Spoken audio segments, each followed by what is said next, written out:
সম্মানিত দর্শক শ্রোতা, আমরা যেখানে দাঁড়িয়ে আছি এটি হলো এই গ্রামের নাম আলীপুর। এটা হলো দিরাই থানার সর্বশেষ গ্রাম। মূলত সুনামগঞ্জ এখানেই শেষ, এরপরে শুরু হয়েছে নেত্রকোনা জেলা।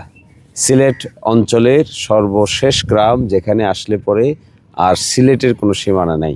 সুনামগঞ্জের সীমানা শেষ, শুরু হয়েছে খালিয়াজুরি, অর্থাৎ ওই গ্রেডটি হলো নেত্রকোনা জেলা। পাশেই আছে সুনামগঞ্জের আরেকটা থানা, যেটা জামালগঞ্জ। এটা একটা সংযোগস্থল। ছোটোবেলায় এখানে এসে আমরা অনেক পাখি মারছি। আমাদের আত্মীয় স্বজন যারা মুরব্বীরা ছিল, তাদের সাথে এই অঞ্চলের পাখি ছিল একটা বিরাট বৈচিত্র্যময় জিনিস। কিন্তু সময়ের ব্যবধানে পাখি এখন উধাও হয়ে গেছে। শুধু আছে হাঁস। আগে যেরকম করে পাখি পাওয়া যেত, এখন কেউ কেউ হাঁস পালেন। আর এই পাখির বৈচিত্র্যটা আমরা আস্তে আস্তে নষ্ট হয়ে গেছে। এই বাটি অঞ্চলের শীতকালীন সময়ের পাখি ছিল সবচাইতে বৈচিত্র্যময় জিনিস। সাইবেরিয়া থেকে আসতো, কানাডার সাইবেরিয়া থেকে পাখি আসতো এখানে, হাজার হাজার লাখ লাখ পাখি ঝাঁক ঝাঁক ধরে মানুষ সেটা দেখতো, কেউ শিকার করতো, কেউ হলো এনজয় করতো। কিন্তু এখন সেই পাখি আর নাই। এই সংযোগস্থল পর্যন্ত আমাদের সীমানা। যদি আমাদের কখনো সুযোগ হয়, তাহলে এই সংযোগস্থল আলীপুর থেকে শুরু করে রফিনগর হয়ে মাঝখানে আসে আলীপুরের পরে পুরন্দরপুর, আছে বলনপুর পার হয়ে আছে আরও কয়েকটা গ্রাম, স্বাধীনপুর, জগন্নাথপুর, তারপরে নোয়াগাঁও বাজার আছে একটা, বলনপুরে বাজার আছে আরেকটা। এই হয়ে সবশেষে হলো বাংলা বাজার হয়ে আস্তে আস্তে এই রাস্তা ভাটিপাড়া এবং শরীফপুরে গিয়া লাগছে।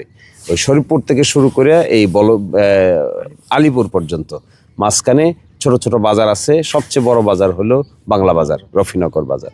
এছাড়াও শুরুতেই আছে মর্দাপুর বাজার, আছে ভাটিপাড়ায় বাজার, আছে বাংলা বাজার, এরপরে আছে কিছু দূর আগাইলে আছে নোয়াগাঁও বাজার, এরপরে আছে বলনপুর বাজার।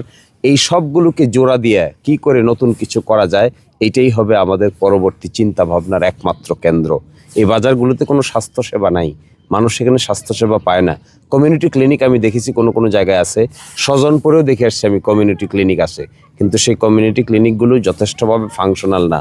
মানুষ এখানে স্বাস্থ্যসেবা পায় না।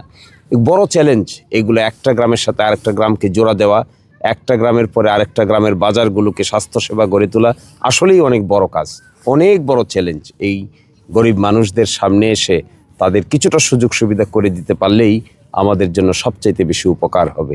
আর তা করতে না পারলে আমরা রাজনীতি করতে পারবো, একে অন্যকে দোষারোপ করতে পারবো, কিন্তু মানুষের ভাগ্যের পরিবর্তন শেষ পর্যন্ত হবে না। তো আমি আপনাদের সকলকেই আহ্বান জানাই, এটা আমাদের শেষ মাথা থেকেই কাজ শুরুর সুযোগ হোক আমাদের। সকলেই আমাদের সাথে থাকবেন, আমরাও আপনাদের সাথে আছি। ধন্যবাদ।